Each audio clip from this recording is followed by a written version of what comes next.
Welcome, everybody, and partners and females on this International Women's Month to episode 7 of Flat Tire Pod, the catastrophe of the Americas.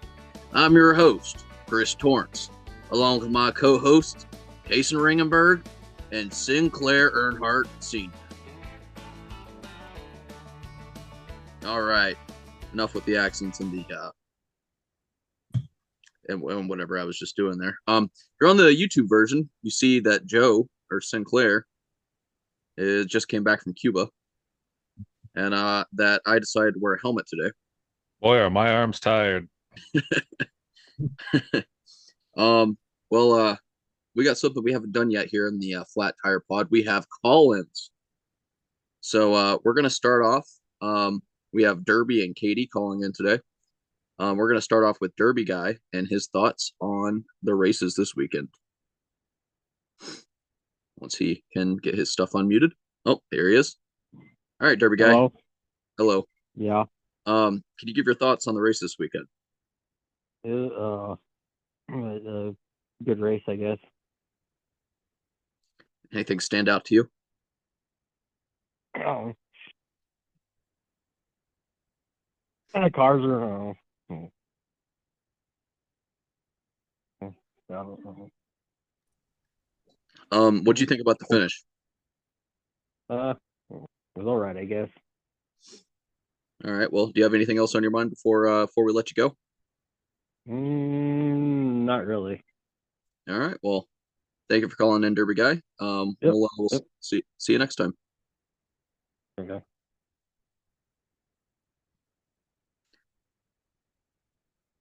All right, and now we're on to Katie. She gets unmuted. Oh shoot! I think I just accidentally. Okay, no, she's here. All right, hello. I'm unmuted. Hello. Hello. All right, Katie. Would you like to give your thoughts on the races this weekend? Well, not much to say about Xfinity. I don't think I finished watching that one. Or I can't remember it. But I did watch the Cup race.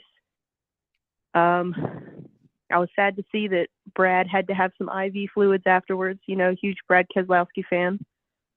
But he is okay, so that's good. Good day for him, too. He finished what? 14th? I believe. Yeah, 14th or 15th. Yeah, 14th for Brad. 14th for Brad at a road course. That's pretty good. Yeah, I thought it was an okay race. Nothing spectacular. I thought the racing at the end there would have been good, but not as much aggression as I wanted to see.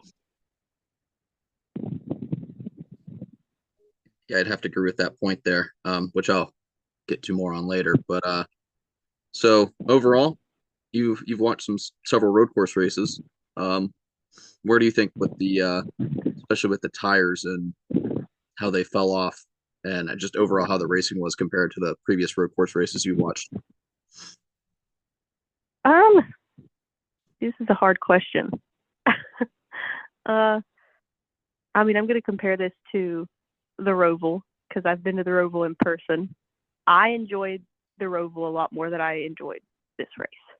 I feel like the Roval just has so much more aggression. Did they do the option tires for this one?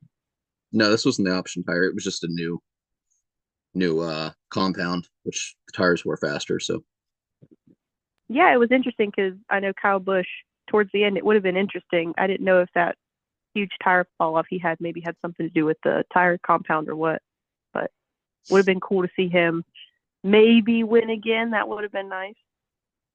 it's very rare you see a Keselowski fan cheering for Kyle Busch, but I feel bad for him. You know, at least Brad did win last year.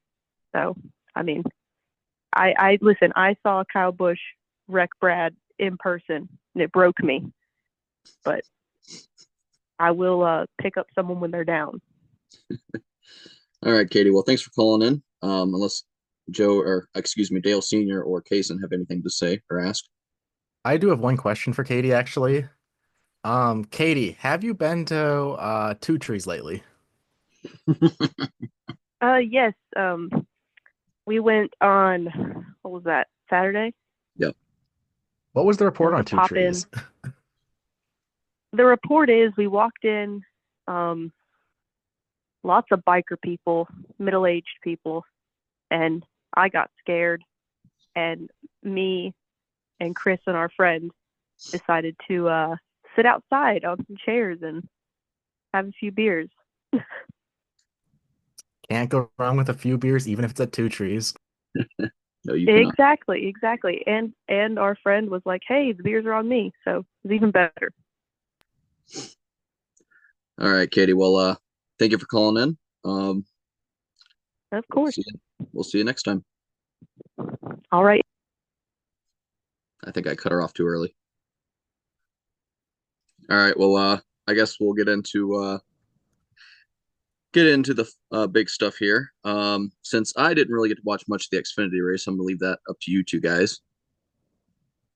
So, Yeah. I watched from about somewhere in the first stage on. Honestly, I didn't even realize it was on. It seemed like it was on earlier than I thought it was gonna be on Saturday. Um, but big thing coming to the end of the first stage. Connor going into pit with Joe. Were you watching it all? Like 3 to go in the stage, something like that. Um, Oh, when he went in too early when the yeah, caution like flew and he got in too early. yeah, and he Uh, should have just kind of driven through instead of pit stopping. I don't think he was with anybody. I think that he was all on his own. Yeah, he was. I wasn't sure if that was like was that 3 to go, 4 to go in the stage, something like that. I want to say it was four. No, it was coming to 3 to go. Okay, that's what I thought. Yeah, no, so he had to drive to the field. Um, basically did it in the second stage. Third stage was just him kind of getting to the front. He had the little bit of the incident with Corey Heim there where he was maybe a little over aggressive. Um, big thing about this race though, my big takeaways, one, Brandon Jones, not a good start to the year for him. Just not he's like what 29th, 30th in points. Not a good start for him in the this year in Xfinity. Thought maybe going back to Gibbs he'd do a little better. Not a good start. Um, point two, I think every rookie this year outside of Dean Thompson's actually looked pretty solid in the Xfinity series. Joe, I don't know if you have a differing take on that, but I mean they all look competent at least. Dean has set the mark for highlights this season. Yeah. But yeah, I mean, I think the rookie class, there's a lot of hype coming into this year, and even though it's been two basically like restrictor plate kind of tracks, drafting tracks, whatever they call them these days, and a road course that was reconfigured, they've all honestly had a solid start to the year, I thought. Um, even with the crashes to some of them to start the year, I thought they've all, ran solid at different times. And the last point I have on this race exactly, that finish was probably one of the better finishes, like last 10, 15 laps of a race that I've watched in a while at a road course. Joe, what do you have to say about that? It was definitely two future Hendrick boys going at it. uh, as you were saying about all the rookies, I think we'll definitely know where they all stand by the end of the month. I think we get through. Was it Martinsville at the end of March? I think it is. So I we'll know think by so. then. But yeah, the end of the Xfinity series at Coda is probably the best so far out of the 3 races. Honestly, I think it was possibly some of the best racing we've had all year. I mean, Just Xfinity wise, yeah, probably the best for any me series anyway. really. Yeah. It was a good battle. I don't know. I love that Atlanta Cup finish. Where's the Elton Sawyer? See that dead horse? I'm beating it. I did watch the finish. I watched the last 10 laps of this race, and when I tuned in and saw Carson Quapple up there, I was very thrilled. That dude's driving his butt off. I don't think I picked him to make the playoffs in Xfinity, and I wish I could change that because if I did pick him to make the playoffs, I didn't pick him very far. That dude's definitely gonna win a couple races this year. But holy crap, Zilich, dude's a beast. But that's all I have to say. We'll know more about him, I think, by Martinsville. I'm not quite. He's obviously got it on road courses, but he hasn't run consistent for me in the top 10 in his other 5 starts that he's done. That's a Well, good technically point. other 3 because the other 2 are plate esque races. That's a good point, but to only have like what one road course start and Trans Am car under your belt, and then to go in and kind of race toe to toe with Zilich is, I don't know, that impressed me a lot. Oh, Yeah, I got I thought we were talking about Zillage here. Carson, I have no problems with on What? an oval. What are you talking? I thought you were talking about Zillage there because he's Oh, only well, done 7 starts. I was talking about Carson. I don't know how many starts Oh, Carson had. yeah. But not. What are you talking about, dude? Zilich is gonna be cracked. I'm not quite convinced on the ovals yet. I really wish he would have done very good at the Cup race because the pod wouldn't have been Catastrophe of the Americas. It would have been the Connors of the Americas. Yeah. I guess I don't have a ton of concerns about him on ovals. I mean, last year he ran really well. I think he would he get like third, fourth, 11th on his 3 other starts that weren't Watkins Glen, something like that. It was Um, Kansas, I was believe, it was one of them. was it Then like he, Kansas, Homestead, Phoenix or something like that? I remember it was Kansas and Homestead. I know in Kansas, him and SVG ran next to each other the entire like third stage. That's why I'm not quite Yeah. convinced. I I think once he gets some more race under his belt, he'll be fine. I mean, he was running up front at Daytona for a lot of that race until he crashed and got involved in a crash, and then Atlanta, he also got involved in a crash. I don't hold a Daytona or a Talladega or Atlanta now against anybody Yeah, since those no. are crapshoots. I think the thing that was, I guess, promising for me is the fact he was actually able to work his way up to the front.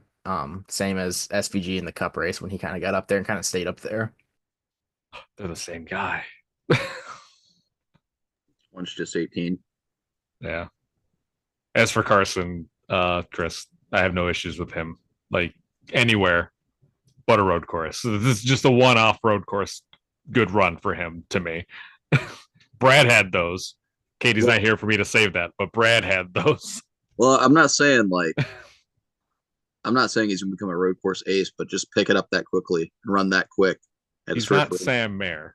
All right. Okay, yeah. Actually, and I will say, I know we're going to talk more about this tomorrow, but I was getting really hopeful that my Sam Mayer pick would have cashed out. I think he finished one spot behind Byron. I looked at the running order and I was like, ah, ha, ha, ha, he's coming, and it didn't happen.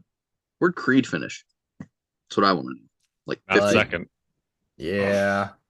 Also looking up, Connor ran, he got fourth at Kansas, 12th Homestead, fourth at Phoenix last year. Yeah, those are good stats, Joe. It's Yeah. better than SVG did on any of the ovals. I'm not quite convinced. All right. Hey, SVG finished third at Indy. Okay.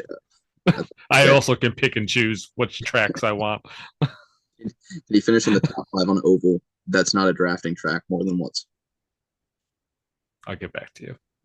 Look, one of my preseason predictions was that SVG wins on a non-road course this year. So, Well, we all know I didn't listen to that. yeah. And actually, if we want to talk about preseason predictions, if you want to look at the point standings, there's a certain Ty Dillon ahead of a certain Austin Dillon, and we only need 33 more races for that to hold true, or a Ty Dillon Daytona win right for the playoffs. Ty Dillon's actually, I think, like 24th in points, and he's actually 5 points ahead of his teammate too right now. So, He's ahead of AJ. yes. Even after Ooh, today. you hate to see Yeah, it. AJ finished like 30th today, actually. I don't know what happened Yeah. at the end of that race. You hate to see it. Not to get ahead of ourselves in one of our next segments, because I'm gonna be honest, I want to. Okay, I'm just gonna say this quick little piece, and then we can get on to any of the final thoughts, and then Joe can kind of take his next segment here. But I don't know what happened between fourth and like 30th in those last like 5 laps. I get focusing on the leaders, but there was some big shuffling, like AJ going from like 10th to 30th or 28th or wherever he ended up. And I don't know how that happened or what happened. It happened around the time. Oh, you're doing Fox there. Wonder why? Wonder why, Cason? I was just gonna say it. AJ's issue happened around the time where SVG fell back to 11th. Then when he started recovering, AJ kept falling back. Yeah. They both had the issue around the same time. I'm pretty sure SVG got back to 11th. I could be wrong here because I think Gregson sent him. No. I don't know what the hell happened. Gregson was passing him before the final turn. Like he was already ahead of him. Like I don't think Gregson did anything. I think he just hit that divot that Suarez hit. Oh, okay. I think that's what the issue was there on that. I didn't look into this, and I didn't get shown this because of what I'm going to be complaining about after Joe gets done with what he's talking about. Oh, am I allowed to keep talking? Is this my IndyCar special? Yes. All right, I'm the only one that watched the IndyCar race, I guess. I was hooked on Fox all day today. The greatest network ever. Yep. Honestly, Fox definitely took the Michael Waltrip walk the grid segment. They took they took a lot from the NASCAR side and put it into the IndyCar stuff. And I honestly think they improved the leaderboard. But anyways, no stages. What? Their cartoon graphics. No, there was actually no cartoon graphics. Yeah, it was insane. I didn't see any cartoon graphics. One thing that I actually saw about this, I didn't watch any of this race, but I saw online that it was like the IndyCar themselves was actually producing the race, and Fox was basically just announcing it. It sounded like. If that's the case, I love it. That is the case, but the only reason I asked about the cartoon graphics because apparently they were on practice session yesterday, but I didn't know if they're going to be doing that during the race. So, yeah, in my mind, I probably misremembering it, but I don't remember seeing any cartoon graphics besides like the commercials of them going like, "Hey, we're at the Thermal Club," and it was like a cartoon of Joseph Newgarden. I'm gonna crash out. All right, Joe. Sorry. Anyways, there was only one caution. I can't remember who spun him. It was Nolan Seelig. I can't even say his name. I'm sorry, I can't read my own writing. He collected Lewis Foster and Will Power. That was like the only caution. There's no stages in IndyCar, which I love. I'm glad they keep that going. Scott McLaughlin and Shane Van Gisbergen's best buddy. He dominated the first half of the. I honestly don't understand the whole tire strategy thing in IndyCar because at one point I think it was Pelot. He had some green tires on, and he ran them for 10 laps, and then he never ran them again, and it jumbled up the whole order. It was really confusing to me. It wasn't F1 style confusing, but it was like this is me pulling a Dale Jr. getting all confused about Richmond 2 tires. Oh, they had the options in the main, but that Pelot holds off Newgarden and Dixon passed Newgarden, I think, on the last lap. Yeah, and I don't think there's overtime rules in IndyCar. Nope.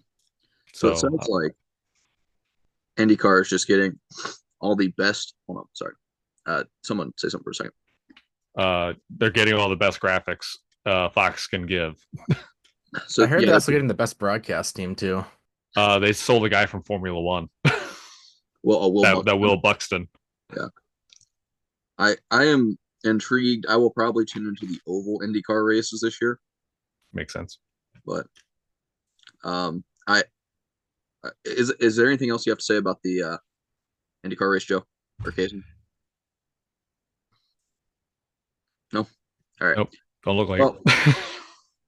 So it kind of makes me mad that Fox, I mean, I know they just got IndyCar, it's their hot new product or whatever, but feels like they've kind of put NASCAR on the back burner for IndyCar, and the way they seem to be treating IndyCar with like making it seem professional and all this other stuff, and then still treating NASCAR like it's, I don't know, a freaking joke, man. I mean, it's really frustrating. Like the cartoon graphics. I could get into more about like the truck series with Jamie Little, but it just seems very low quality compared to what they're putting into IndyCar. And again, I didn't watch today, so it's kind of a half-baked opinion, but this is not my only gripe with Fox. You know, back in the day, Fox was pretty quality when they had DW, Larry Mack, and young Mike Joy. But the amount of onboard cameras I saw in that final like battle drove me up a wall. Like, you're not gonna. I get onboard cameras are really cool. They are, but when done correctly, it just seems like Fox just loves to just use them and excite. Like when there was 2 times Christopher Bell was going to go past Kyle Busch on turn 1. Fox is like, oh, let's show you Kyle Busch's rear bumper camera. And I don't know, it just takes away from all the action and the energy out of the viewership from the race, from my perspective. There's no chemistry in that broadcast booth. I think Kevin's all right. I think Mike Joy's past his prime. I mean, there was one point in the race where, like, I think it was when Ty Dillon smashed the wall. That was the only time he showed excitement. And Chris, before you keep going, I'm looking right now. There are cartoon graphics on IndyCar. okay, I must have been sitting too far away. I'm sorry. All right. Well, you know what? That's okay. It's just on the top 5 leaderboard. Well, That's Fox needs to do with that. He needs to get rid of that. Let's see, what else can I gripe about? Oh, the whole like Zillage wrecks, and like one of the biggest storylines of the week is just gone right there. He's crashed into the wall, and they're like, "Oh yeah, let's cut to commercial after we literally just went green this lap, and not show you any replays." I'm trying to just make this brief here because there's probably gonna be a lot more complaining about this throughout the year. And my final gripe was, we only got interviews from the winner and second place, not from the guy who's on a 59 race losing streak, not from the guy who stormed through the field and finished third. I mean, it's just, at least with NBC, if they run long, they'll usually throw their like post race stuff on Peacock. So I mean, that's not super accessible for a lot of people, but at least they do something. Fox is just like, you've invested all your time into this race. You've sat here for 3 hours watching this race, but you're going to hear from 2 people, hear from Chris Myers a little bit, and they're going to sign off, especially after how long the pre-race is. Like, I think another gripe, that if it's like a race that takes forever, there's a lot of cautions, red flags and stuff, I can kind of forgive them. I know TV windows are finicky, but I think the race went fairly quick. There was only one actual caution other than the stages. There's 2. There was 2. Dylan was stuck in the grass, not the grass, the gravel. And then Zillage. And Zillage and Daniel Suarez. Okay, so there's 2. So the race didn't run long. And all you can give us is 2 interviews so you can throw on the Oscars. And I mean, just so you know, I did see the Kyle Busch interview. You must have turned it off too soon. Oh, did I? Yeah. Okay, well, it sounded like they. Okay, so I will take that back. But was that it? Was it only Kyle? Yeah, it was just Kyle. That's all they did was Kyle, I believe. Well, sorry, I turned it off because it sounded like they were just. I think it was actually Kyle and Shane they talked to. Okay, well, then I'm gonna shut up. That was about it. But it was like 1 or 2, but that was it. Am I like wrong in saying, like, didn't we used to have more? Wasn't it used to just be like they'd have people lined up on pit road and kind of just give a lot of back interviews? I mean, you used to have Tony Stewart yelling about tires. That's why they had that extra time. All right. Well, that's all for my Fox hating. It'll happen a lot more throughout the season. Just so you know, Chris, at some point, IndyCar will be with NASCAR, and they also won't have any time for post race. They're just loving on them just for the first year. By the time 3rd year rolls around, they'll be just like NASCAR. That is a good point. They'll be old hat.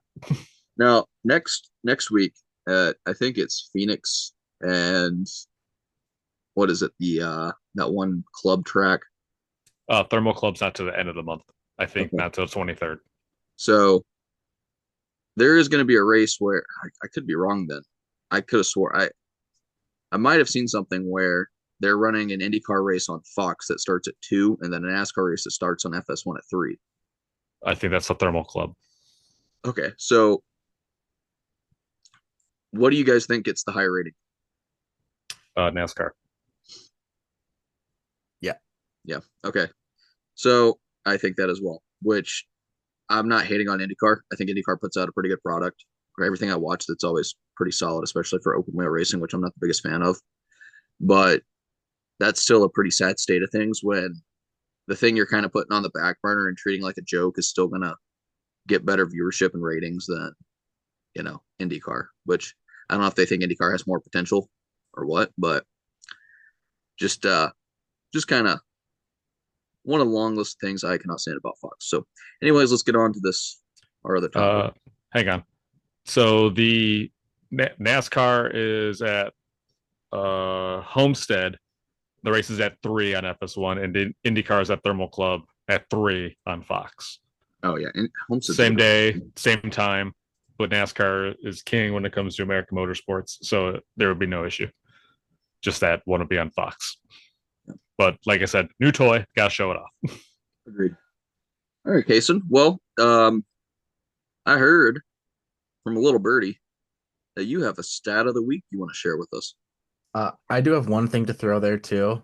It's kind of hilarious that it's Homestead, which gave us one of the best NASCAR finishes in probably like the last couple years last year when Reddick passed Blaney. But FS1 it is, buddy. New toy. Yeah. They have sent Jamie Little with the booth tour. Hey, what do you want to show off? An old hat that everyone has seen for like the last 24 years? Or do you want to see this new toy? The top banana. I want to see the top banana. Well, there's a top banana. You know who's not getting that this week? Fox. You're right. No more banana. Yeah, so stat I saw when I was kind of just scrolling through some results and standings so far this year. Obviously, only 3 races in. We have yet to get to a true intermediate track, kind of typical NASCAR track, and we won't do that this week either. We're going to Phoenix because Phoenix is a little different than a lot of tracks in NASCAR. So, most interesting thing I found so far, of all the drivers that have started all 3 races this year, outside of Chase Briscoe, because he's obviously still in the negative, the worst 2 are Cody Ware, which, not a surprise. Whoa, what are you talking about? Dude. Leave the weebs alone. Man, he was definitely going to make the playoffs. I don't know why you're saying not a surprise. I think my other favorite... He's in Rick Ware racing equipment, dude. That's the best in the field. That's the best 4 equipment in the field, and you're saying not a surprise. You know what? He's the 5th Roush racing car. That's what I'm saying. Sorry, Casey. Other stat with Rick Ware Racing. Corey LaJoie is actually still ahead of Cody Ware in points. Hate to see it. After not starting this week. But just ahead of Cody Ware in points and I'd say I think it's 10 points ahead of Cody Ware and 8 points ahead of Corey LaJoie is Ty Gibbs. Ty Gibbs is behind Cole Custer, who is the 3rd worst driver so far this year. Ty Gibbs is 5 points behind Jimmy Johnson still this year. Ty Gibbs is 87 points out of the lead and 42 points behind Kyle Larson, who's in 16th. I know it's really early. I know we're 3 races in.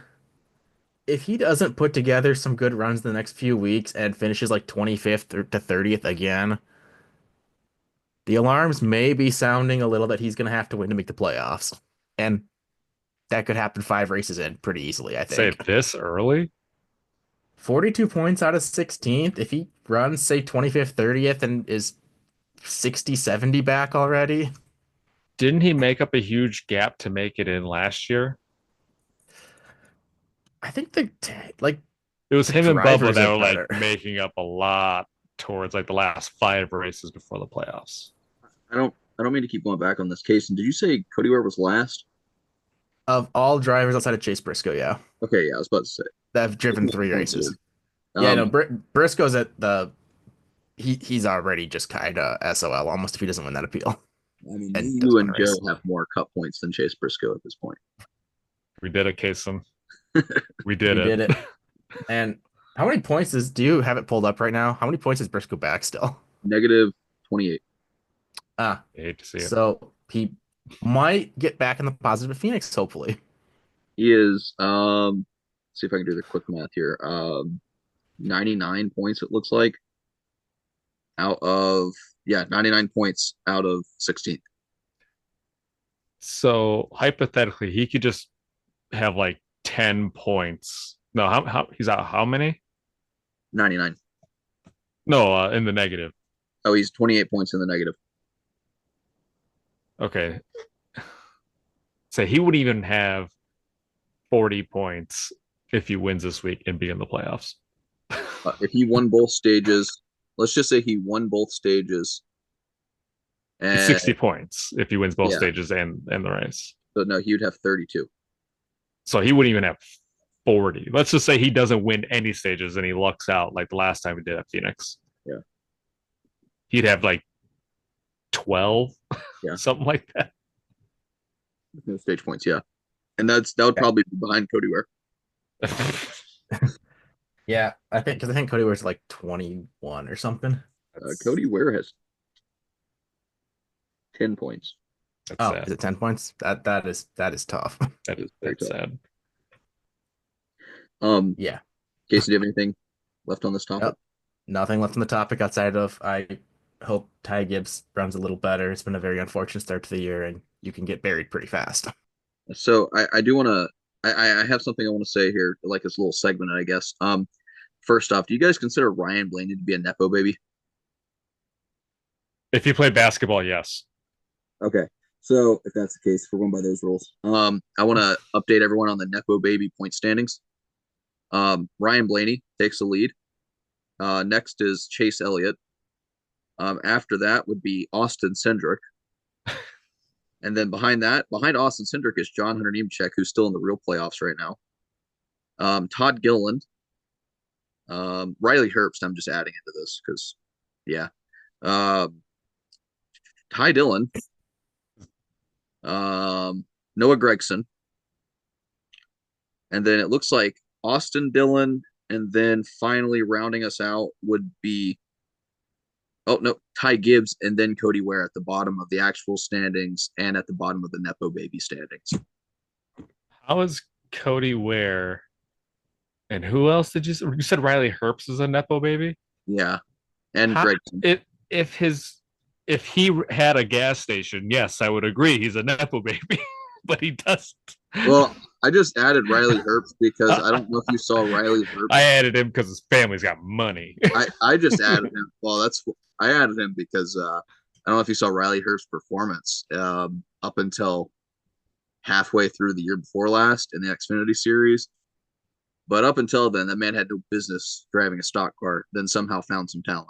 Did you mention Cole Custer in your nepo baby standings? Oh, I overlooked him. No. I overlooked him. Yeah, Cole Custer belongs in it.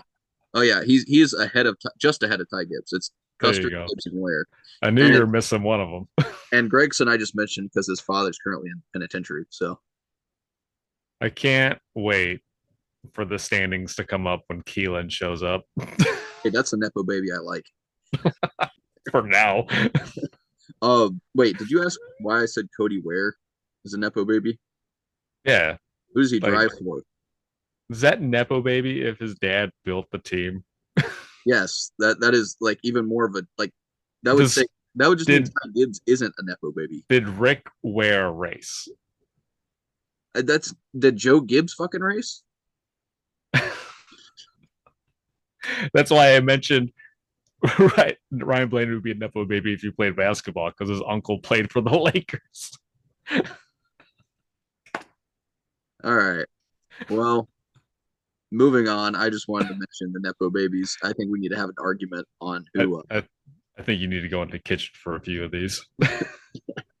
Who? That's our next segment. Who is a nepo baby and who isn't? We're just going to do a deep dive into everyone's family history. It's Christopher Bell, a nepo baby. We're going to find out that pretty much every single driver on this list, sans like 4, are like nepo babies. Or Kevin Harvick says silver spoon. Did you know that Josh Berry used to work as a bank teller? That's not a nepo baby unless his dad owned the bank. All right. Cason's getting that annoyed face. So I think we need to move on before he. I was just trying to figure out if William Byron was for sure a nepo baby or not, too.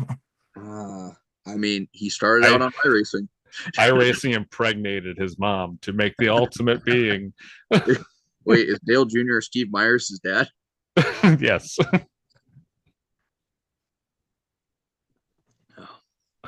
All right. Well, on to the Cup race. I'm going to give a couple quick thoughts here, but we do have a list of things to cover. That was probably one of the best road course races I've seen. I love Katie to death, but I really don't know what she was talking about saying the Roval was better because holy crap, Coda was fantastic. I think I with the think I think she's basing it off of the urgency, but that also is in the playoffs.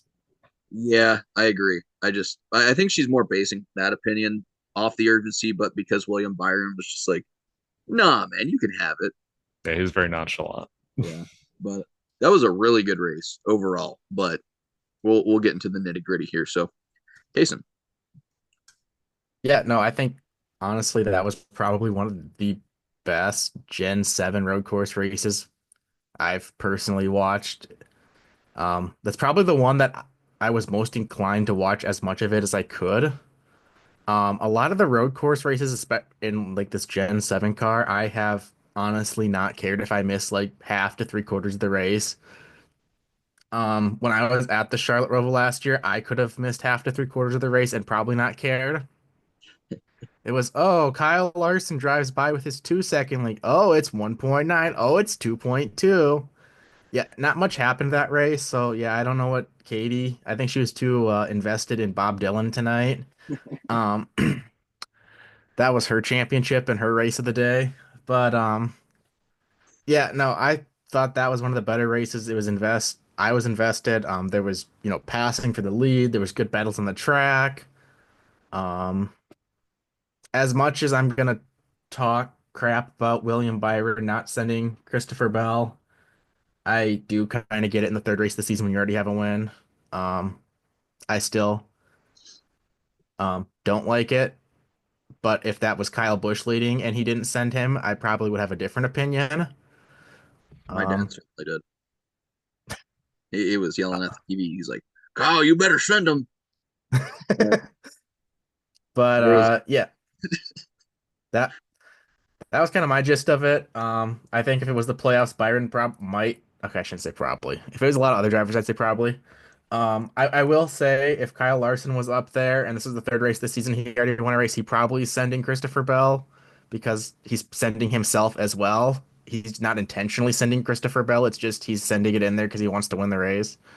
Um, so I kind of wish William Byron did that, but I also again understand not sending someone in the third race of the season when there's what 33 races left.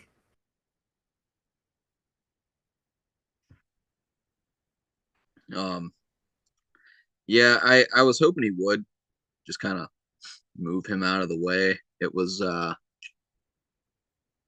rather disappointing, which I guess you can appreciate clean racing, right? But like this is NASCAR, man. Like you don't have to like dump him. At least try to put the bumper to him. And he didn't even attempt to put the bumper to him. It was just kind of the finish of the race was really anticlimactic compared to like stages 1, 2, and 3 where there was all pretty solid racing for the lead or like there wasn't no one really was really running away with it. So it was definitely disappointing.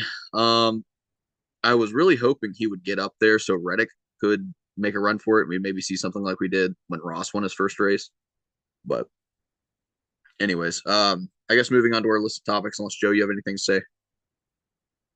All right. Well, Kyle Busch, 59 race winless streak, leading most of the race, looking like he was going to have a really good shot there after the pit stops. He had about I think 2.5 second lead on Byron, and then a 3.5 second lead on Bell, if I'm remembering correctly. And then the Denny Hamlin moment happens, and Austin Dillon gets stuck in the gravel, and they re-rack him, and Kyle Busch is unable to hold off Christopher Bell and William Byron. Joe. Joe was holding up his top banana. Yes, I had to Um, find the unmute button. any thoughts on Kyle Busch? Where does he get off, man? Driving too conservatively. This is not my Kyle Busch. This is not what I wanted. I want Kyle Busch full send like he used to be. I don't think he had a moment where he could say Nah, he could have. When Bell rubbed him through the S's, kind of scraped off the Goodyear off the tire, right. going into 6A, I think it was. He could have dove it back in there underneath Bell just to hold him off a little longer, a little more interesting. Okay. But doesn't seem like I don't think his heart's in it. It's not there. I can agree I with that. said it. I said it. As much as I want him to win, I don't think his heart's in it. I mean, would your heart be in if you're driving for Richard Childress and being treated like the second fiddle to Austin Dillon? Yes, it would, because I know that I'm doing it for the shareholders.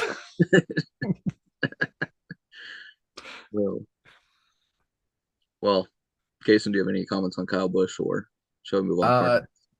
Just disappointed. He dominated. I think it was going to be hard to hold off Bell, regardless if it would have stayed green or not. I don't know if Bell would have made the pass or not, but he seemed a little more aggressive than Byron towards it. But yeah, that's about it. Next thing I want to talk about, though, actually during this race is Daniel Suarez. That's That's not not what losing you it. put. Yeah, that's what I'm saying. That's not what you put. Losing it and taking out Connor Zilch, who had once again driven through the field as he has like 3 or 4 times at Coda. I know he didn't drive all the way to the field. He wasn't gonna probably win the race, but he was in what 13th at the time, 14th. I think, 13th, after 14th. being in 37th or 36th to end stage one. Um, after being involved in the hijinks of Ross Chastain to start the race. Um, That's teammates helping teammates. yeah. I thought it was disappointing to see him go out there. I was kind of hoping to see him run in the top 10 and kind of run around the guys up there, even just running around like even like that 8th, 9th, 10th line, just to see him running against the guys who are actually good at Coda. Because I think there's a pretty big gap between the guys who are running kind of top 10 for most of the race and the guys kind of outside the top 15 at Coda. You expect him to be around Bowman. Yeah, basically. Just Okay. even seeing him around like Bowman or Briscoe or the drivers who actually had a little speed, or versus like around Denny Hamlin's right front fender missing car, which was running in 20th the entire race, or Ty Gibbs, who just kind of sucked the entire race until he got spun. Um, Cason, yeah. did you by chance look at Zilich's onboard? No, I did not. This man Days of Thundered it right into Daniel Suarez. Oh yeah, I know that. I mean, he went off the turn. Like, you can listen to his audio. You just see, or like, listen to the audio, look at the video. You just see smoke, and the man, you just hear him gun it. Like, he just Oh yeah, Tony Bridinger his way into Daniel Suarez. So he did what I would do in that situation, which is I see a car spinning and I'm just gonna gun it and hope that either the C's part or I'm crashing the thing, as Austin Dillon once did at Daytona. So your idea is to drive it off the track into the smoke. Yes, when less talented drivers you're replacing next year, who are going to Joe Gibbs's Xfinity team, spin out because they can't hold it at Coda, like every other time they drive at Coda. So you drive it off the track into him. Yes. yeah, well, yeah. I think he'd have been fine if he wouldn't have Arca braked it there. So I blame Suarez for wrecking by himself, but I don't think there's really anyone to blame except Zilich for crashing into Suarez. Operator error. I like Zilich. This is the Connor Zilich Glaze pod, but I mean, rookie mistake. He glazed right all over Daniel Suarez's side. That's an R rating for us now. No problem. That's what I'm here for. So, Joe, you're the SVG fan. Oh, man. I was loving every minute of it. Watching him and Kyle go back and forth for like the longest. I think it was the first stage and the second stage. Yeah. Neither one of them can get a gap out any further than a second and a half. I loved every minute of that. But I knew something was going to happen, especially when he didn't have that go on the restarts. Like that, I think it was the initial start of the race where he didn't go right away and he fell back, I think 2 or 3 spots. He was 6. I think he was like 7th or 8th after that. Something like that. either way, he didn't have to go like Yeah. everyone else did, and it showed definitely in the second stage and for sure in the third. Especially getting off pit road. Like, he'd have a little bit of a gap getting in, then just coming off Kyle would be right on him. And it happened consistently throughout the day. Yeah, Kyle was pushing him through pit road when they pitted together. The dirty jabroni tactics, some would say. Yeah, I was like, no, that's Kyle right there. But yeah, I was hoping he would win, but I didn't have it like automatically like written off. I didn't put any money on it saying, yeah, he's got this, despite all the Vegas odds saying he was going to win it. He seemed to struggle on tracks that I don't want to say struggle. It's an overstatement. For a road course driver. Typical road courses, he seems to be a little off compared to like the street courses where he just seems to be unbeatable. Watkins Glen, it was fine. Yeah. That was him fucking up. Yeah. Chicago, he's good. Street course, no problem. I think Mexico will be great. Yeah. And that's about it. I think those are his three. Mm-hmm. Chicago, Mexico, Watkins Glen. I'm not sure about Sonoma. And the Roval. He only did the Xfinity race in Sonoma. Yeah. And the Roval, he didn't do so well in the Roval. Which is weird. Yeah. It doesn't fit his driving style. Yeah. Seems like. You know, someone who used to be good at road courses and is questionable at them now, even though he showed his flashes today after Ross Chastain Flossie Coyote, which for those who don't know Flossie Coyote, there's a clip that if you comment, I will find you and send it to you of when I'm racing at the Charlotte Roval on NASCAR Heat 5, and a famous Chastain fan, Flossie Coyote, decides to not brake going into the backstretch chicane, sending me into the wall on the last lap, well, with 2 or 3 to go, which caused me to have a meltdown. And it appeared to be the same thing when Ross Chastain took it in turn 1 on the very first lap and just absolutely said, all right, Mr. H, this is what I think about your phone call, and sent Chase Elliott to the gulag for the first two stages, but miraculously recovered. So, I mean, I gotta say miraculously, but I mean, at the start of what stage 2 it was, or during stage 2, I'm like, why is Chase Elliott in the back? I don't know why. Cason. Thanks, Fox. Yeah, thank you. Good. From me having to go on to X, not Twitter, I found out that Chase Elliott had apparently not caught in the field, which was a big reason he was stuck in 36th for like the entirety of stage 2. He also just really didn't pass people once he actually caught up to them, but I'm guessing his tires were probably worn pretty good by the time he caught up to people. Again, thanks, Fox. Thank you. But yeah. Again, this goes back to Fox. Again, thanks, Fox, for me looking at the screen and seeing Chase Elliott in 4th after Chase Elliott was in what, like 9th? I don't know. He was racing next to Alex Bowman for like the entire stage, and then I look up and he's in 4th, which was a little surprising. What'd you say, Chris? Stage 3, right? You have to be. Yeah. Like I'm saying at the end of stage 3, like there was like 12 to go, and he's with Alex Bowman in 9th place, and then I look up and he's somehow in 4th place. I don't know where that came from. I don't know where, but he must have found something in the car in those final 10 laps, and he looked a lot better. He found a fresh set of tires. Unlike his teammate, Kyle Larson. Before we segue, Cason, he did put on tires on that last yellow, so he had fresher tires than most everyone else, but I thought they'd be a little bit more impactful than they were. But he still ended up getting through the field. But as you said, his teammate lost some tires, as Darrell Waltrip once sang, "You picked a fine time to leave me, loose wheel." And we saw Kyle Larson having to take a whole lap around with no right front tire. Joe, you're tapped. Talk about Kyle Larson. Oh man, I was hoping you would see that.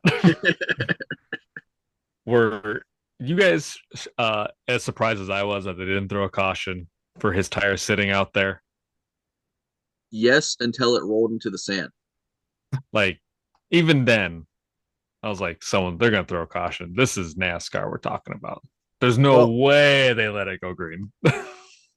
you'd think if there's ever time to actually throw a debris caution, it might be for an actual piece of debris, Because personally. it rolled a Um, long way. It did. yeah. It I Limp Bizkit jealous. I hate that. Oh uh, man, yeah. So that's a suspension coming. Goodbye, Cliff Daniels. We'll see you at the command center. Call the race from there. Such Where a did bummer. he recover for? I don't remember. like It where did he wasn't. finish? Yeah, it wasn't top 10. That's for sure. Like No, 34th. you're Yeah, right. He stayed a lap. no, He got the lap back. No, he Yeah, well, was he supposed was to get the two lap back. laps. no, Yeah. he got his lap back. He just spun out in the third stage, like after that last caution. Like I'm I, almost positive. I thought it was he was eligible to get his lap back, but since he brought the tire came off, they're like, no, you can't have it. Well, that Well, I think happened. he was 2 laps down too. So I think He was only 1 lap down because he got his lap back at the end of stage. No, he got his lap back at the. Stage 2 break No, or because stage that's when 3, right? it wasn't the stage 3 break. It was the Danny Hamlin, yeah. Austin Dillon. He got his lap back because he was up like 24th, and I'm like, oh, Larson's recovering, and then the TV cut to him just like spun out backwards. So, Oh yeah, I forgot about that. Austin Cindric did that, didn't? No, it was it Briscoe? it, no, I can't. that was the one incident with shit. Um, was it Ty Gibbs. Yeah, that was early in the race. That was stage 1. That was Cindric and no Ty Dillon. Gregson at one point, wasn't he? I don't know. They cut back to him at one point because he was just spun around. Yeah, I think you're right. I just know Kyle Larson was backwards and on the lead lap. Yeah, that was the last turn. Let me see if I can find anything. Yeah, you okay. While he's looking for that, Cason, what did you think of the penalty for cutting the course? I'm gonna be honest. I didn't really see if are you talking about in general? Yeah, like how when Bubba Um, got caught I thought it was because he's possibly cheating. Oh, and one of SVG the wasn't. Nope, yeah he's clean. that was one of the most like it felt like inconsistent things called. Oh yeah, that's Like for sure. they were just kind Very of picking and inconsistent. choosing drivers. Well, My favorite part of that was when Alex Bowman was just absolutely screaming on his radio after he got penalized about how NASCAR officials have never driven a race car competitively in their life with a bunch of words we're not going to say right now on there. And I thought that was hilarious. Leaning back to last week when our very own Chris Torrance was talking about NASCAR people not driving race cars competitively when they're calling these things. huge fan, huge fan of the pod. Um, I'd like to thank Alex Bowman for listening. Thank you, Alex. He's in our female demographic. Our 70% female graphic. Um, maybe he heard us talking about him as a top 6 or 7 NASCAR driver based on the track, Yeah, I'm gonna have and to. he realized he needs to, in fact, tune in. Well, guys, I want to sing you guys a little song. All right. And I think it's gonna be a long, long time till touchdown brings something to find. I'm not Ah, the man they think I am. Oh. Mr. Rocket I'm Man. the I knew it was along those lines of who spun Larson out. All right. We found the culprit. Well, Chris did. It was Ryan Preece, the hero of our story. Stage 2 winner, Ryan Preece, tier 1 road course driver, along with Bubba Wallace. He's still second. Our road course goat, Bubba Wallace. That was Wubba Wallace, who won stage 1. When he got that penalty, I was like, oh, well, there goes that. I won't see him again for the rest of the day. It's honestly not a harsh penalty. No, it really isn't. Like, because Mike Joe's like, he's way back in the field now. He's way back in the field. And like top 10 P8 Bubba Wallace. Say he was like 7th place. He lost like 4 seconds. Yeah, he was still running 9th and like running with Bowman and Briscoe for a while there and Hocevar. I think He was 12th, I think, when everyone started pitting. Yeah, because I think he eventually fell behind like Bowman and Briscoe passed him in a turn. I think Hocevar might have too. Yeah. If that was last year, Bubba might as well just hang it up. Oh yeah, if that was last year, Bubba's like in 20th pretty fast after. Just no, he's last because you got to go down pit road. Well, so we watched the new big three at the end of the race. Our up and coming young guns. Our oh wow, we didn't have our tier list put on the pod today. Oh, my tier list. Yeah, well, we made tier lists. We'll introduce that tomorrow or on our Wednesday, Thursday pod whenever I decide I want to post it. But we have Tyler Reddick, 2311 Racing, William Byron, Hendrick Motorsports, and Christopher Bell, 2 in a row winner for Joe Gibbs Racing. Does that feel good? It didn't. No, it didn't. It sucked today. I was like, well, it doesn't matter. I'm not going to get into that right now. Are they going to win a lion's share of the races this year? I mean, I guess you can throw Larson into this conversation too, because he usually ends up like a good like five race wins a year. But do you think that these three drivers will end up, I'm just going to say, in the top 4 of winningest drivers this year? Yes or no, and why? Go through all 3, like one at a time, or I just think all of them. Yeah. Okay. If you don't think one's going to end up in the top 4, say why. If you think one of them, or however many are, then I guess you can explain why too if you want to, but I don't really give a shit. all right. I'm just gonna say, Derby's gone. Oh, Took long enough for him to realize that he had to hang up the phone. he messaged me saying I'm listening to the pod. Oh, one listener already. Well, we're doing it. We made it to the big times. I'm gonna say Bell, yes, and Byron, no, and Reddick, no. Who's So your what- top 4? Like the big 3, like they're gonna win majority of the races. I think Bell will. The other 2 won't. So who's your? I think it'd be Larson and fuck, dude. There's got to be a big 3. I'm thinking only a big 2, but Or it's gonna. I'm gonna go. I'm gonna do a kind of. I think Denny will be that third guy. He's gonna pull a Kevin Harvick and win a lot of races and flounder at the end. I see that my opposite take is Denny Hamlin wins like one race this year, maybe in the regular season on some luck, and then somehow stumbles his way to the final 4, where he stumbles himself into a championship, and it's going to be the most like undeserving championship aside from Logano last year, and we're going to have to somehow still just give him his flowers because of however many years he's kind of somewhat deserved a championship and just choked it away. I'm only basing this off of Joe Gibbs' power is probably going to be back this year, and they're going to hold some shit back from 2311. That's fair. That's what they did with was the Furniture Row. Yeah. Yeah, that's what they're going to do. See, I was more aching to thinking like that until I watched Reddick and Bubba lay down those laps yesterday, and then, I mean, Reddick had speed all day, and Bubba had honestly really good speed for a road course. Like, if Bubba's gonna run like top 15 to 20 on road courses and like get stage points, that's a massive improvement from last year.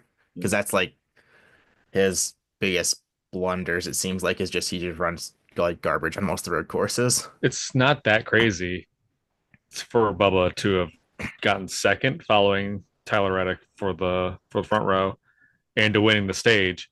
Faced, I think it was last year at Watkins Glen. He got a lot of help from Scott Dixon. So it's not that crazy that he won the stage. Well, I mean, he won the stage solely because he stayed out, but he was running pretty well. no, yeah, I'm not. Yeah, his improvements gotten a lot better. And yeah, after that one race, I don't think it was last year's Watkins Glen. Either that or it was the year before that. I think it might have been last year, Joe, where he didn't he pull off like a top 10 or something? I think so. It was like 8th or I think something. it was last year. It was Yeah. like a much needed top 10. Like he was like It didn't. it didn't help him. Like in the end, Yeah. like he didn't get there, but he got help from Scott Dixon. I think he was 12th when the playoffs reset, like in just straight up points, not wins and points. But, Yeah. I mean, so yeah. Anyways. But yeah, my point being, I honestly think those four are gonna win somewhere between. Honestly, I could see him winning like 20 races combined between those four this year pretty easily. 20? Between Larson, Reddick, Bell, and Byron. 20? I can't believe you killed two Dales in one go with these words you just said. Hold on. Put him where he needs to go. All right. Hold on. You thought my Denny Hamlin winning races was hot. No, don't put me in here. Hold on, I gotta hold on, Cason. Just wait right there. Yep. You're front and center in the kitchen. Oh, it's only gonna keep you at one spot. So there you go. Yeah. Okay. Have Derby call him in and talk to him. That's my take right now. Watching the season so far. Elaborate. Keep going. Well, first off, we've ran 2 plate tracks, which are run by Bell and Byron, which is not good. We got Larson and Reddick in this, I'm saying too. Reddick's had speed. Reddick had quite a bit of speed at the end of the race. I mean, he's always ran good at Coda, but Byron's won at Coda. Bell's ran good at Coda. Larson is just gonna Larson his way to like 5 or 6 wins like usual, where he just probably should win like 8 or 10 races, but he crashes in like 4 of them. I mean, there's no argument there. But yeah, I think that they're just gonna kind of go on. We haven't really had outside of Larson, and I guess did Denny like 2 years ago win like 5 or 6 races? Yeah. I think there's going to be a lot of drivers running really competitively this year. It's just the next 2 races I think are going to be, I guess, next 3 or 4 races will probably be the big tell here. If my big 4 drivers here win like 3 of the next 4 races, and they're sitting at like 6 wins, 7 races in, I think it's pretty easy to say. I'm trying to do the math here. You think there's 36 races Yep, and they win 20 of them. 20 of them. How many race winners do you think there's going to be? After Atlanta and Daytona had Byron and Bell, I don't have an exact number, but I think it's going to be closer to, I don't know, 10-ish, 8 to 10, somewhere in there. I'm glad I didn't listen to this. Like the predictions. Before the season started, I had 15 winners. Yeah, I was about to say at 15. You had 15. They had, speaking of number 15, that's how many combined race wins that those 4 had last year. Yep. And I don't see that improving. I think maybe you can get like 2 of them that have 6. I think you can get close to that number, but 20, I don't know, that's a lot. That's just way too much. I don't. It's in the realm of possibility, yes, but like that's just if you're gonna bet on the amount of wins they win combined, I could say 17. I think that's a fair number, but I don't know that the jump from those, even the 3 races in between 17 and 20 is still a lot. Like, are you comfortable? Like, are you locking that? Is that like a Cason lock here? Or? I don't know. We haven't really done any locks this year. Oh, don't have he's backing out. He's back. But you know what? Honestly, waffling. Honestly, yeah. I think from what I've seen so far this year, that's probably going to be my like final 4 prediction outside of maybe Blaney. All right. 20 wins. Well, My prediction so far. It's either gonna at the end of the year we can either play this and it's gonna be my my Colin Cowherd segment, my where Cason was right or where Cason was wrong, and I'm either gonna sit here and get blasted in the kitchen, or I get to push you guys in the kitchen. I hope you. I don't think we you can be flip put in it. the kitchen. I don't think we can be put in the kitchen for saying this is kind of incorrect, unless they like went like 23. Could you imagine? I would hate this season. Oh yeah, I don't even mind Bell, and I hate the season. Well, Cason, we had one last topic to go over about the point standings, and not the point standings behind Joe, where Joe Nemechek Jr. I mean John Hunter Nemechek is in seventh. And holy shit, Michael McDowell.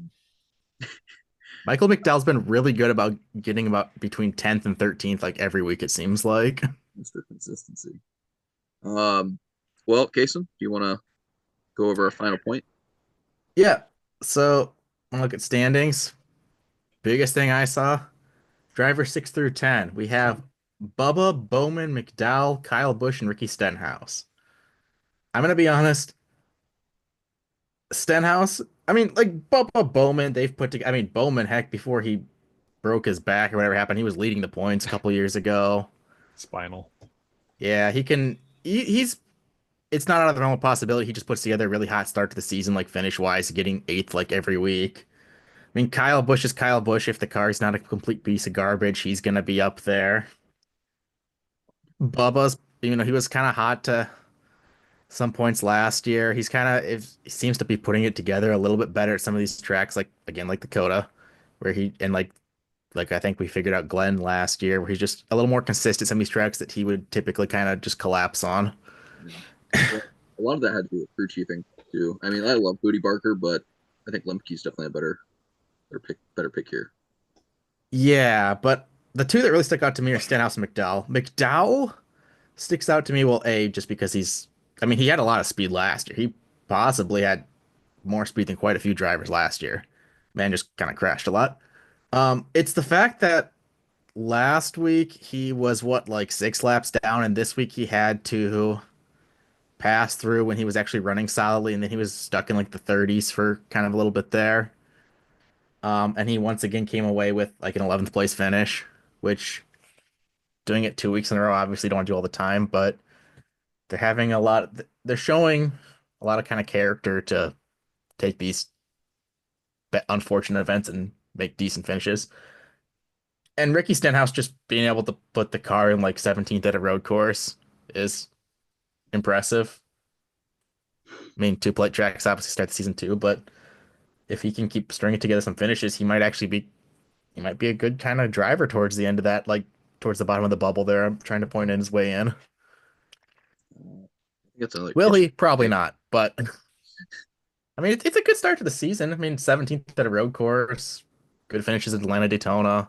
That's Probably Atlanta. won't do much at Phoenix, but we'll I see. mean, I think he finishes in the regular season around 23rd, 24th. I don't think that's a too hot of a take, but I don't know. Especially depending on how many winners are right around or below the cut line. Like thinking he's going to be a bubble driver, I do think it's a bit of a stretch. Now he could win a race, especially at Dagger, Daytona, lock himself in. But Or even Atlanta the second time. yeah, because that's out of the playoffs this year, right? Yeah, it's in June Yeah. now, like late June. Yep. Those are really close together. I mean, it's not as close together as like the New Hampshires and Poconos used to be, like in the summer stretch, like way back when. But It was like a 6 week break between Poconos at one point. yeah, that was awful. Actually, I think it was more like 5. Yeah. Yeah, main point though, I think it's good to see some new faces up there in the kind of 6 through 10 range. Good to see Kyle Busch doing a little something this year with the car that hopefully has more speed than it did last year. We'll see. If anything, at least them just maybe having a little more speed at some road courses and plate tracks is good too. Fog has been a solid plate track team. Road courses, it looks like they were just unveiling a Chevy Rick Ware car, but Well, is there any last thoughts on the races today, or anything that you wanted to say but didn't get to say, or Um, out of the I sort? was thinking of something for you guys to do with the top banana here. Okay. Like, who would you give the top banana this week? I like how the banana is floating by itself. Like, Hmm. you know how Chris Cason said about McDowell last week in Atlanta coming back from 6 laps down, finishing what you said 11th. Like that would deserve a top banana? I have two. Case, and I'll let you go first, though. I was gonna say we're kind of giving it to someone who kind of came back from something. You probably got to go with Chase running in 35th. I With mean, an honorable mention to Michael McDowell for finishing 11th after being in the 30s for a little while there too, after getting sent to the back. it doesn't have to be coming back. Just be like, oh, good run out of the blue. Here we go. Like I'd give it to Kyle Busch leading all those laps. Great race, like the first time in how long? Since Kansas last year. Since they decided to give the good equipment at Richmond to Austin Dillon. Yeah. So is that your official pick, Cason? Chase Elliott? Yeah, probably just because of how terrible his race went for like, I don't know, 75 of the 90 laps or whatever it was. Well,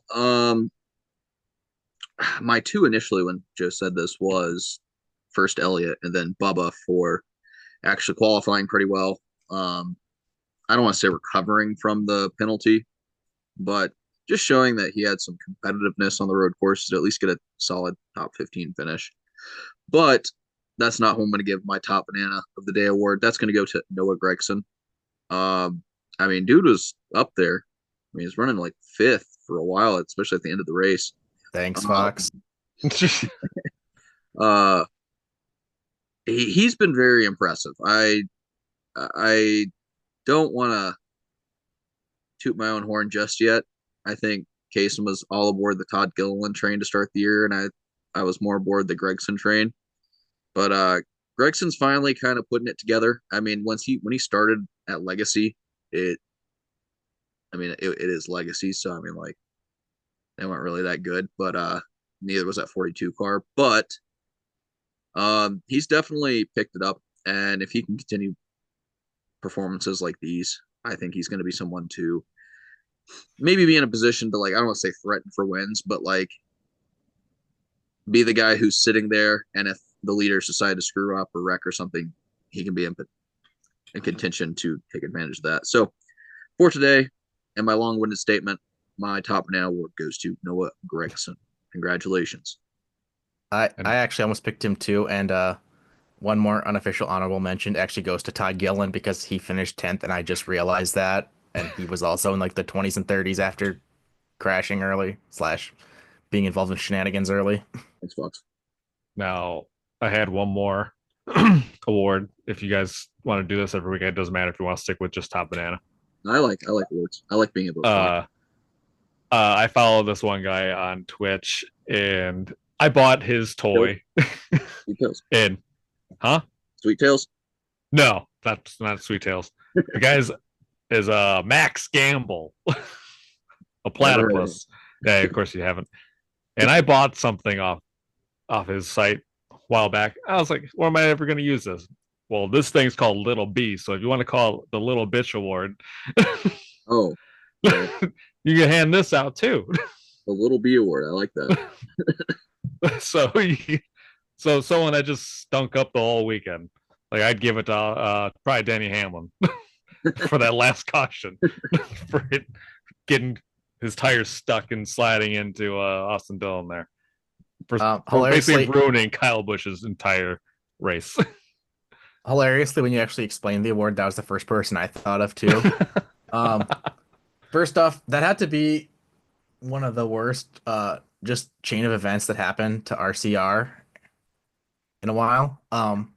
First off, you take Austin Dillon, who's actually worst chain of events for RCR in a while. Are you sure it's not something else that had to do with Denny Hamlin? Yeah, you could say that too. I'm not saying it's topping that. I'm just saying for the first time in a while, they had a car that looked like it was going to win, and another car looked like it was going to get like actually in the 15 to 20 range, which is kind of crazy considering how Austin Dillon's in the last 2 years. And then Denny decides in one non-usage of his brakes to send Austin Dillon to 35th and make Kyle have to defend restart, which was the least chaotic restart I think Coda's had ever. Probably. Also, shout out that was just kind of disappointing restart, to be honest. Yeah. Huh. You guys kind of wait, Cason, you didn't say who. Is that Denny? Yeah, I don't Denny. honestly have some outside of for like other than Denny. Like, All right. Well, I unless guess you want I'll to throw go like with the. Cindric in there. No, I think Cindric, what he did was just more payback. So I can't really. I see. Part of me really wants to put um Ross Chastain here, but I'm not. I'm gonna go with the excitement pick. I'm gonna go with. Hold on. What are we doing in here? What do You we do, Cason? You guys don't belong in here. Um, I'm gonna go with William Byron for the Little Byron Award. I mean, excuse me, the Little Bitch Award. There you go. Uh, look, man, I get it. You're locked in. You and Bell race friendly and all this stuff, but brother, it's NASCAR. It's NASCAR. It's NASCAR at a road course. I'm wearing the Dale Earnhardt shirt. I had the Dale Earnhardt helmet on before my head got too hot, and sweaty. And we have Dale Earnhardt himself in here tonight. So, like, what would Dale do? Dale would bump you out of the way. I mean, at least give him a little nudge. Like, just don't roll over and die. Like, you kind of ruined the finish of a good race. And I'm not saying you have to be dirty to win these races, but like a little couple taps here and there is not really dirty. Just kind of get them out of the groove and just see what can happen. You don't have to slam them, but yeah, that's my pick. It's a good pick. Thank you.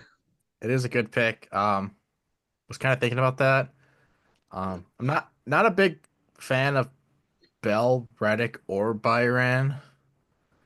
I like But I like Reddick until I hear him talk after races. he's really like turned up that Truex role.